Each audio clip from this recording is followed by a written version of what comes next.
So in this TradingView tutorial video, I am going to be showing you guys how to explore crypto here on the TradingView application. So the first thing you have to do is open up TradingView. Once that is done, go to the bottom, press on the Explore icon in between ideas and charts, press on Explore.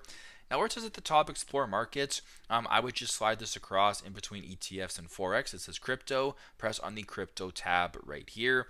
Now, when it comes to crypto, you can view the top cryptos right here. So there's Bitcoin, Ethereum, Tether, Binance. You can just scroll this to the right, view a whole bunch of different ones, Dogecoin, Solana, etc. You can keep scrolling down as well to find some community trends.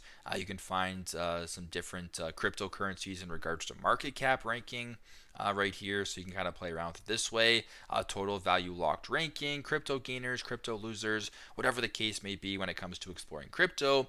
All the access is right here on this page. You can also go to the top right as well and then search up a cryptocurrency of your choice.